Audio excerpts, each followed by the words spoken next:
Hello दोस्तों। तो आज हम आपके लिए टॉपिक जो लेकर के आए हैं वो है साइमन कमीशन। ठीक है। तो जैसे कि हमने पढ़ा था एक्ट ऑफ 1919। ठीक है। उसके बाद 1909 हर 10 साल के बाद एक कमीशन अपॉइंट किया जाता था ब्रिटिश गवर्नमेंट के द्वारा, ताकि वो जो पॉलिटिकल कंडीशन है वहां की उसको देख सकें या कुछ चेंजेस ला सके। ठीक है। लेकिन साइमन कमीशन की अगर हम बात करें, ये कमीशन 2 साल पहले यानी कि 1927 में इसको भेजा गया। ठीक है। आइए तो आप इस टॉपिक को स्टार्ट करते हैं। उम्मीद करता हूं आप लास्ट तक वीडियो को देखेंगे और मैं आपको साइमन कमीशन पूरा समझा के ही जाऊंगा। ठीक है। तो देखिए लास्ट तक और समझिए क्या था साइमन कमीशन। सबसे पहले कमीशन 10 साल के बाद ब्रिटिश गवर्नमेंट के द्वारा भेजा जाता था to investigate the progress of government scheme. जो भी ब्रिटिश गवर्नमेंट की स्कीम थी, पॉलिटिकल कंडीशन थी, कुछ चेंजेस लाने थे, उसके लिए उसको इन्वेस्टिगेट करने के लिए हर 10 साल के बाद कमीशन भेजा जाता था ब्रिटिश गवर्नमेंट के द्वारा। मार्च 1927 में क्या हुआ, ये कमीशन आया। लेकिन इसका कमीशन कब था, आना कब था इसको, 1929 में। ठीक है। एक्ट ऑफ 1919 के 10 साल के बाद, मतलब 29 में आना था। लेकिन ये कब आ गया था 1927 में। अब इस कमीशन में 7 मेंबर थे। कितने मेंबर, 7 मेंबर थे। ठीक है।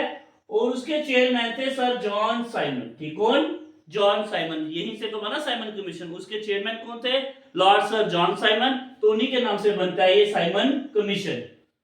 लेकिन इस कमीशन में जो सबसे बुरी बात, सबसे गलत क्या था, ठीक है, जिससे इंडियन लोगों के अंदर काफी गुस्सा आ गया, वो ये था, none of the Indian were appointed. इस कमीशन में भारतीय कोई भी, भारत का, इंडिया का कोई भी मेंबर इंक्लूड नहीं था।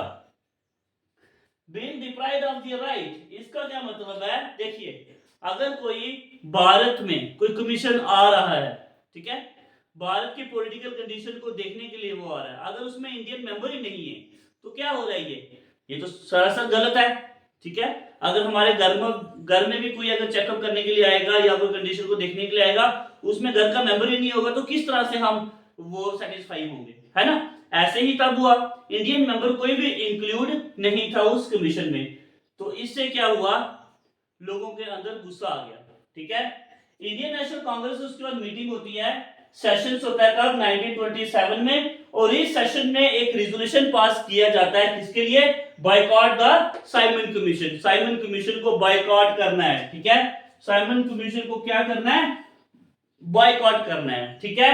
उसके बाद क्या होता है, 3 फरवरी 1928, ठीक है, डेट याद रखना, 3 फरवरी 1928 कंप्लीट हड़ताल, पूरे इंडिया में पूरी तरह से क्या हो जाता है, हड़ताल हो जाती है बॉम्बे में। ठीक है। जब साइमन कमीशन लैंडेड हियर, ठीक है, जब साइमन कमीशन लैंड करता है बॉम्बे में, काले झंडे लगाए जाते हैं और नारे लगाए जाते हैं, साइमन गो बैक, साइमन आप वापिस चले जाओ। ठीक है।